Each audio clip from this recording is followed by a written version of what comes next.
Paul, I'm delighted to have you with us today, and I would love for you to start by just giving us a quick intro of who you are and what you do.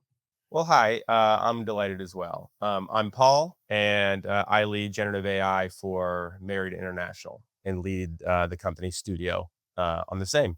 So let's start with the story here.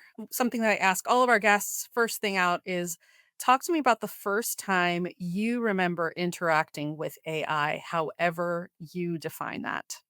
My first time interacting with AI was, well, I define it in the very traditional sense, as having been around since the late 40s, I think, when it was used to play checkers.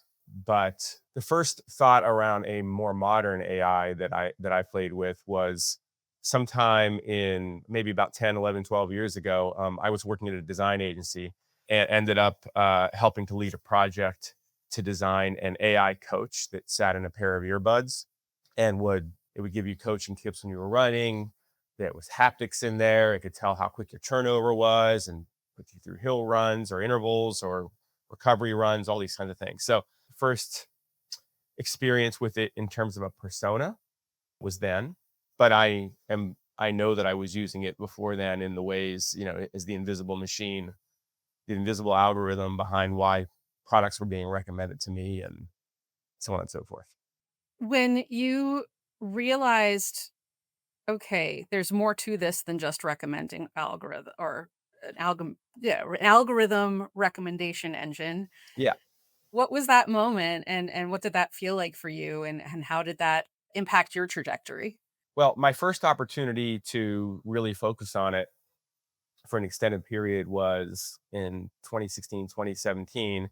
I was working for that same agency, and Amazon was one of our clients. And we were helping to concept some of the first designs for the Echo Show. And so that became very interesting, a multimodal machine that kind of talked to you and kind of listened to you. That to me was showing a level of interest and progress. I was working in UX at the time as a new modality in UX to use voice. That really caught my attention. I'm a very verbal person, and I would describe myself, rightly or wrongly, as a creative extrovert. So I will have ideas and thoughts that only happen when I'm speaking, and they don't happen if I'm sitting there in a closet with a beer alone at home. Something might pop out of me in this conversation that is completely unexpected, and hopefully it's not trash. To me, that caught my eye and attention because having a conversation with a machine changes the game for me. Maybe my real first interaction with a form of AI was now that I really think about it, is I started using voice recognition software to type in maybe 2002 and used it for 20 years. It's only recently that I stopped, but for 20 years at work, spoke to my machine. Let's back up even further because before we started recording, you talked to me about how you got tons of voice memos and now that's taking a direct link between this and how you externally process and things like that. How did you get to this point? Because it looks like you've had leadership roles in lots of different fields. Mhm, Talk to me about where mhm. that comes from. What lights you up about the different things that you pursue? Yeah, I'm kind of a weirdo that way, and it's not really my fault. The I've been fortunate that I haven't had to cold apply for a job since 2008. I'm gonna butcher this, by the way, and somebody might go fact check it, and it's not gonna be exactly right, but it's the neighborhood of right. One of the most well-written memoirs in the U.S. was by U.S. Grant. Now, I'm not a war guy, the opposite, but I read it because it was extremely well written and very concise, no wasted words. Just could describe something beautifully in a half dozen words. And I remember in there that he had talked about not ever seeking promotion, that ambition was something to a little bit watch out for, that he waited for people to come. Mm. What happened to me in my career is I would never have applied for that researcher job at Amazon. And I would never have applied to be the head of product content and localization and ancestry. None of these things. Those roles came to me because somebody apparently saw something and asked me if I was interested. So very fortunate in this way, and that pays off in AI. Having helped lead design projects, been a product leader, been a leader in content, a leader in localization, a leader in research. What that allows one to do is understand the problem sets that you're trying to solve for with modern post transformer AI. And I think that's the key to doing this well. And it's where a lot of people get on the, one of the reasons people get on the struggle bus is because they don't really dig in first principles, get close to the user, and understand how they can help humans who do these different things for a living, how they can help them to do better. You also mentioned that you are somebody who values being self-taught, Yeah. right? And do you feel like that's what people saw in you, that, that's why these roles came to you? Gosh, I don't know if they knew that I was self-taught on things or not. I know that I was forced to be. I'll give you the example when a guy named Robert asked me if I would lead research for the lab that he led at Amazon. I told him we were actually on the ferry that goes between Marin and San Francisco. And he came up to me and said, "Hey, would you like to apply for this job on my team? I'd like to know if you to lead research." And I said, "Robert, I've never done that in my life." And in a very Amazonian way, he said, "Shut up, Paul. I've seen your work. Do you want to apply or not?" And what that created in me is this, oh man, I better learn how to do this. So what I did for a long time was, first of all, I crammed like crazy. But then before work every day, I would read for an hour. And I didn't read like light stuff. I was going to collegiate textbooks about how sociologists and psychologists plan and execute ethnographies and things like this. You know, I still remember it was a 654 page book that I read on survey methodologies. I'm weird with numbers. I remember numbers and things like this. And I'm like, oh my God, this book is never going to be done. They should survey me and ask me about it afterward. But all this to say, part of it's by necessity because none of this stuff existed. I came to San Francisco in 1998 when you had a good heartbeat and, you know, could string a few words together. They hired you to do stuff and build the first websites. And then it's been self-taught there. It's self-taught at home on a bunch of other things too. So I think it's just my learning style. Maybe it's a little bit of like, I want to do it my way and some stubbornness.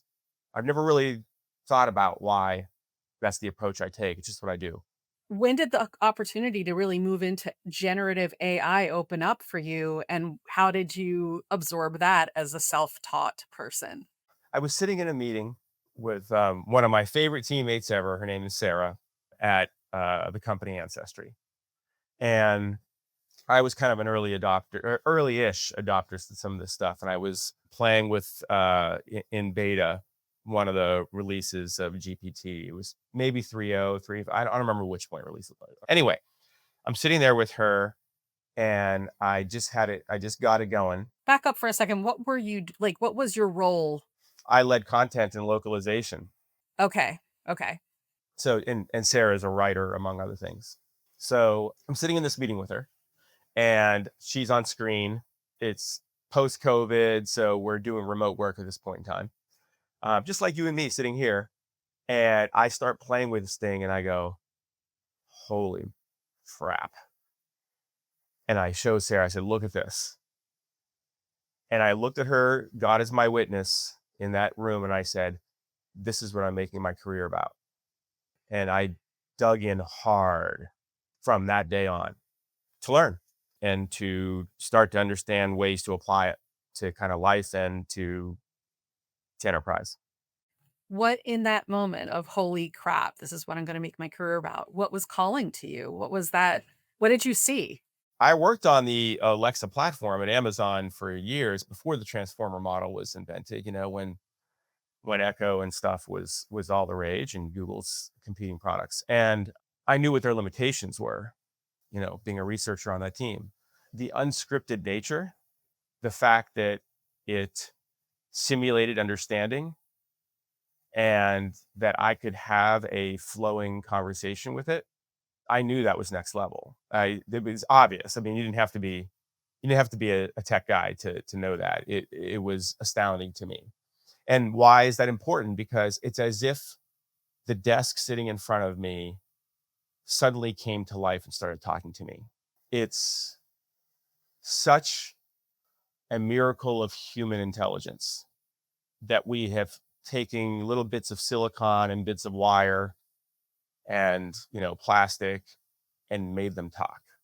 And if you just stop for a moment and step back and appreciate how these inert things are talking and listening in their own way, it's a miracle. And it shows one of the beautiful things about human creativity that we should certainly not lose as we move forward. You take one ride in a Waymo and you're like, wow, look what we did. Yeah.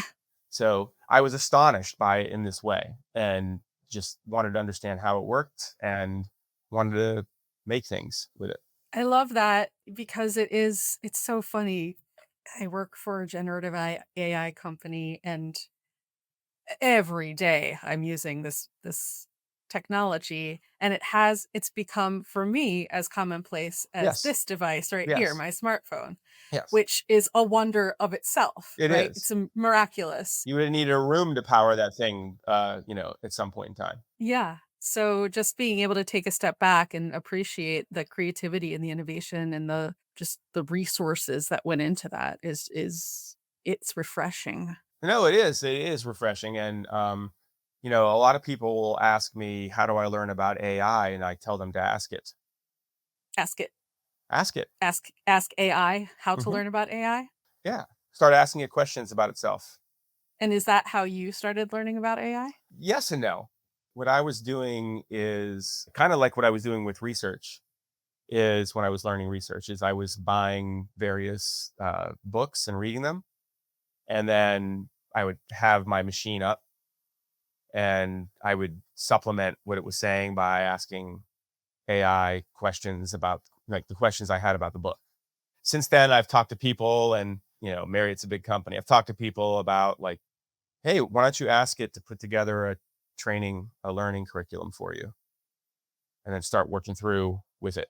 From what I understand, you definitely have a more technical understanding of how to bring AI into operations. Is that right? Do you feel like that's where your wheelhouse is right now? My hope is to enable teams to understand human needs Okay. and to build stuff that solves those needs. The majority of those opportunities are for employees, associates, is what we call them at Marriott. We're a 750,000 person company that's 97 years old, 9,000 some hotels in 141 countries. The scale and the diversity and the complexity of an organization like that can be daunting sometimes. It takes a long time to learn. I joke at work that I'm still in my Pampers, right? I've been there for what, 14 months. It's interesting. I think it's interesting. I consider one of the primary jobs of leaders is to control entropy.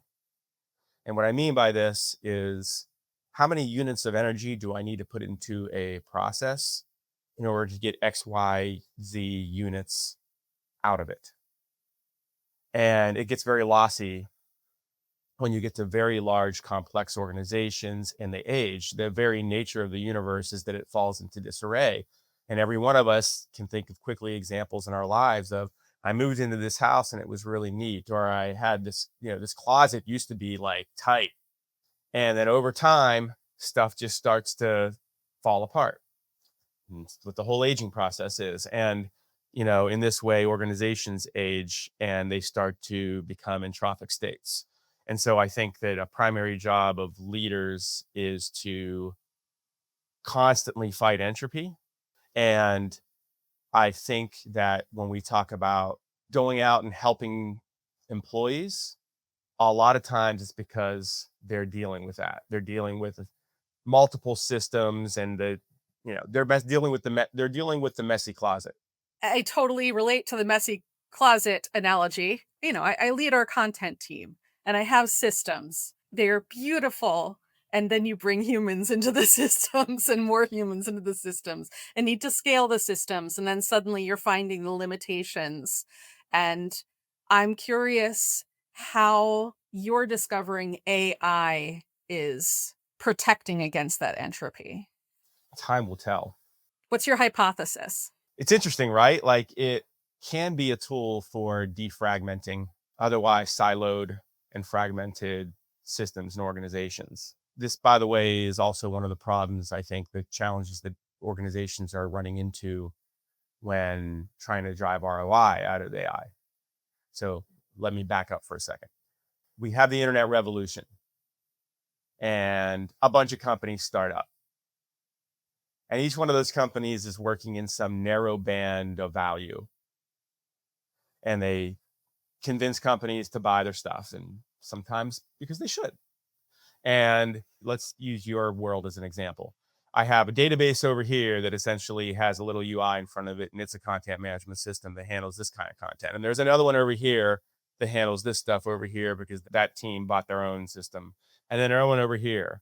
And you have this problem, especially if you're somebody who wants to have common voice, or if you wanted to create some kind of layer where, no, I want actually access to all this content, and I'd like to have systems that can access it and create one cohesive experience for customers across everything, yada, yada, yada. Like that's a gigantic investment. And the more of those fragmented systems you build, the higher the cost is of integrating these experiences, right? And then what ends up happening is the company spending money on the same thing multiple times. And, we weren't measuring ROI and like doing the quantified enterprise at the level that we're doing when the internet revolution happened. So who knows how long it took to drive true ROI out of some of those systems.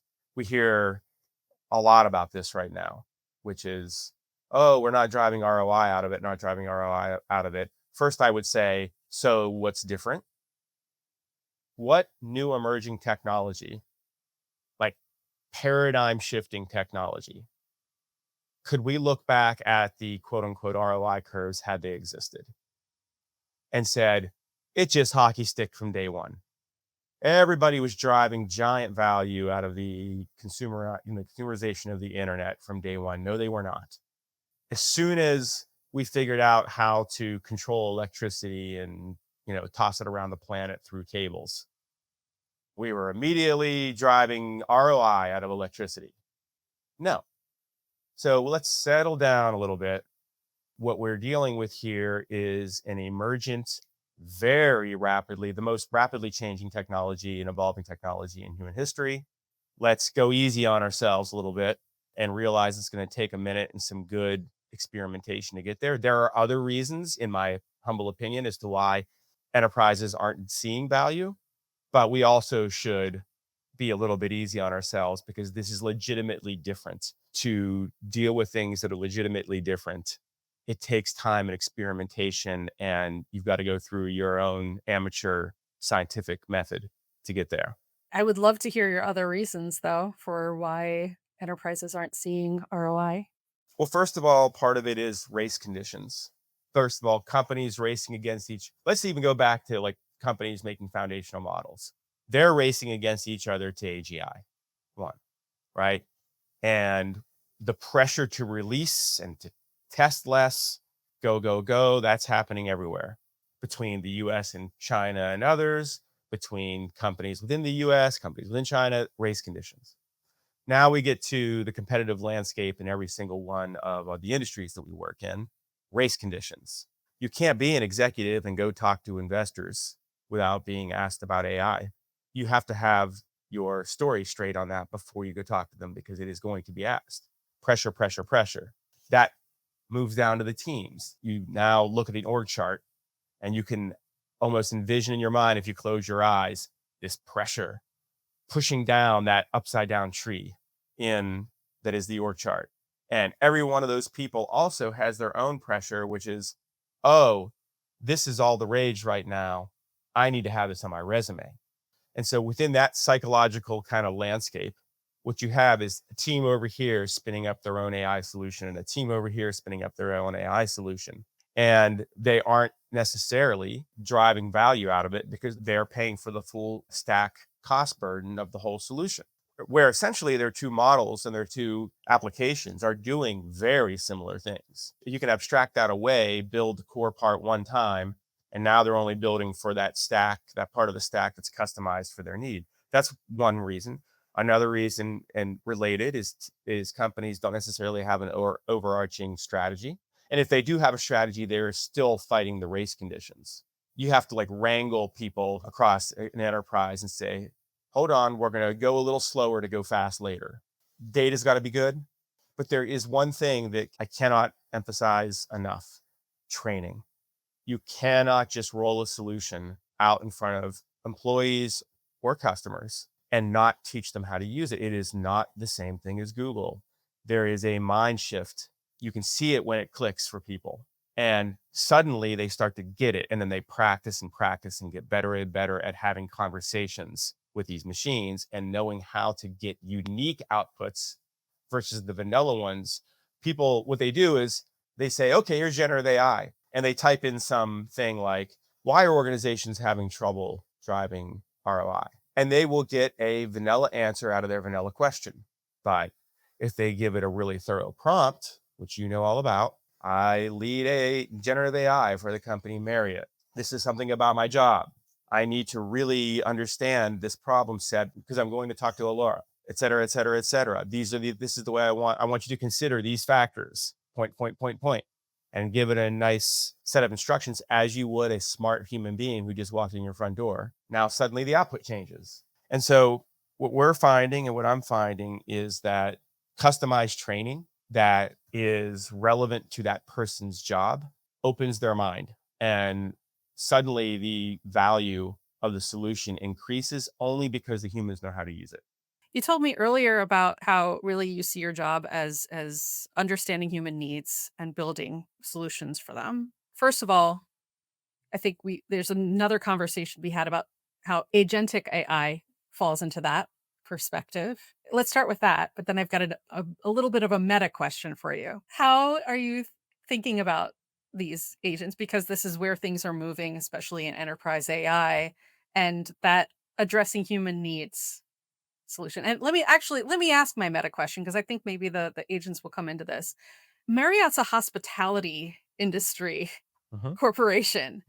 mhm. It is all about serving human It's needs. human touch. Like, it is absolutely focused on that human touch. And I'm Correct. curious how you're getting folks on board with the whole let's use AI and specifically let's bring in agents to help focus on that human touch.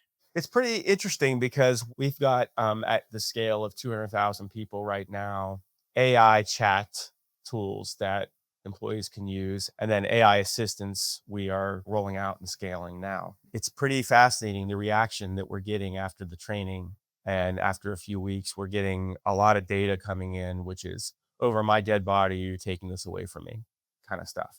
I'm pretty confident that's a direct quote from one of the verbatims from surveys we've been doing. When you're trying to get how much energy in versus how much hospitality out, you're needing to work a lot harder to be hospitable.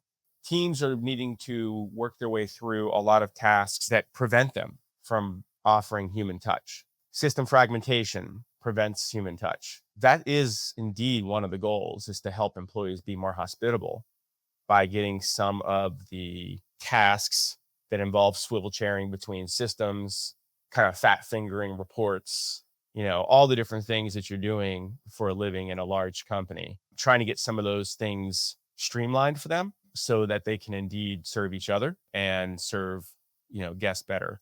Sounds cliche, but it really is the focus. I personally am dead set on that. And the leadership team that I report to, it's really refreshing. It's why I joined, because from the interview process on, that's something that I've heard. The leader of our HR team, his name is Ty, in my interview said, please get out into the field in the interview process. I'm like, I loved it. So that was a very good signal to me as to how do you do AI the right way.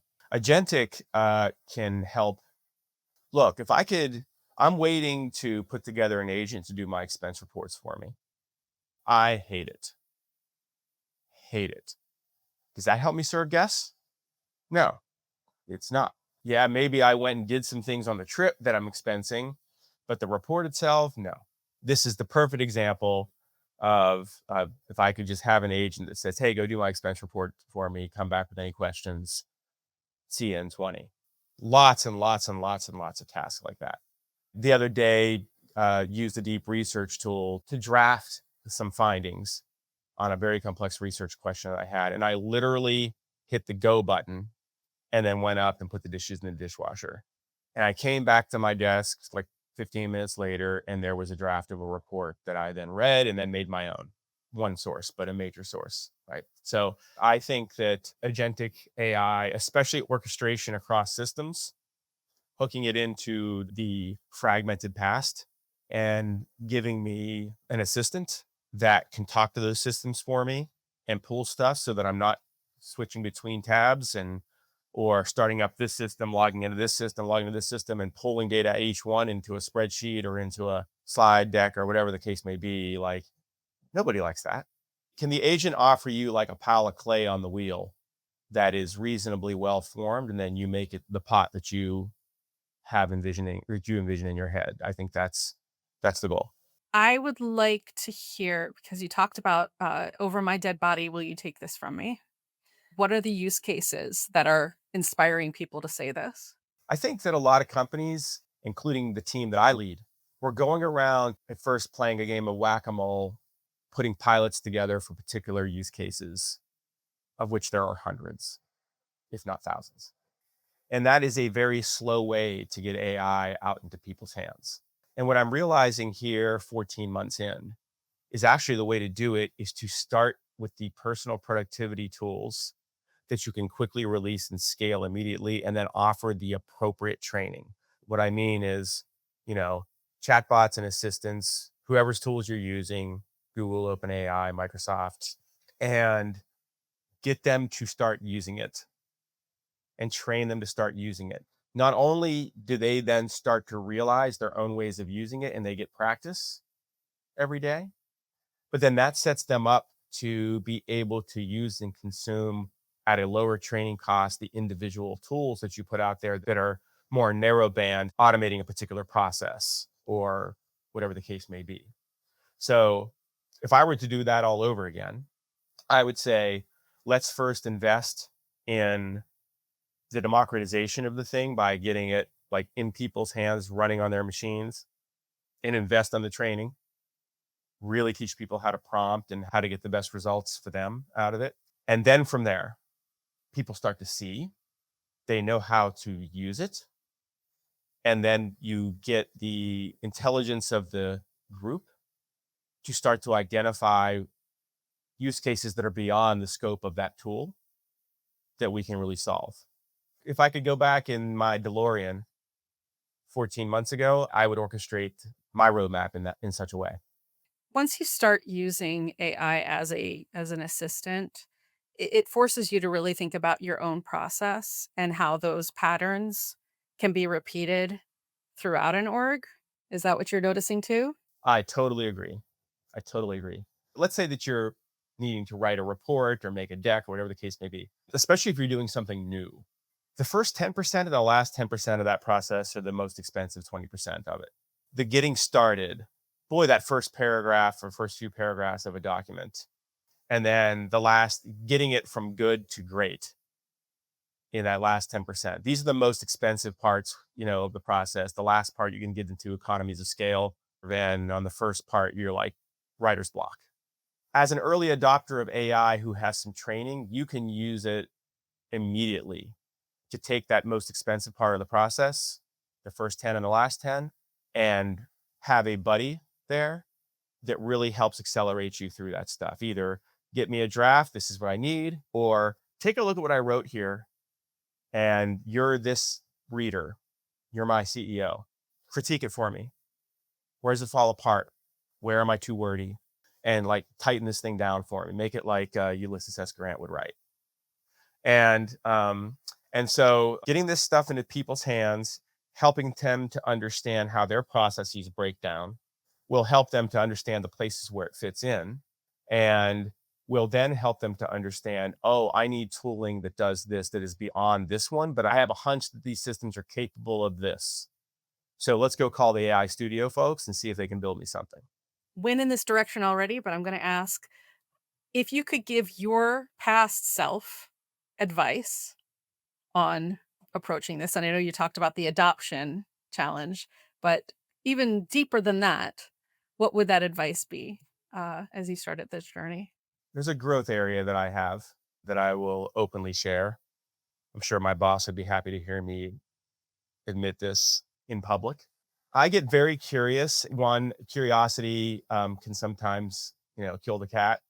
But number two is it's very hard for me to sit in a room with somebody and hear about them suffering through some process and not want to solve it for them. And so I will try. And what ends up happening is I get myself overscoped, especially in this buzz space where everybody wants to, right? When you lead that discipline for a large organization, you get into you're in a rock and a hard, between a rock and a hard place. And let me tell you what it is. If you don't help people, they go roll their own and it's off strategy and they're not going to see ROI. But if you do help everybody, then you're not helping everybody as well as you could. And so you find yourself in this catch 22 while you're improving the technology. You know, people like me are in a pickle.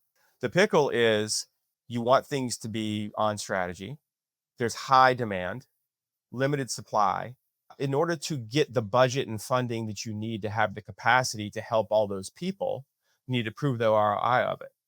But to prove the ROI of it, you need to be on strategy. So you're in this vicious cycle. And, I've been working 70-hour weeks, worked every single day since January 6th this year, every day. And why? It's because of that pickle. We need to prove that value so that we can get more budget, so that we can mature our team, so that we can help people to be on strategy, so that we can see ROI. So if I were going back, I would say ignore the noise, let people go out and fail or succeed, because some will succeed, learn from both, but stay laser focused on those things that you can drive successfully and start to prove the ROI and just those initiatives and use those as your proof point. And then the other things out there, if you're good about it and disciplined about it, you'll be able to identify why they failed. To extend that messy closet analogy, that's actually, I mean, that's advice that we get for keeping organized, right? Focus on one corner of the space, get it organized, know what you want it to look like, and then the other mess happen, it's gonna happen, but once you get that system of organization in place, then you can move to that other corner. And which shelf in the closet is that for you? For me, it would be the top shelf, actually. That's the throwing things up there and getting it off the floor. I got you. Okay.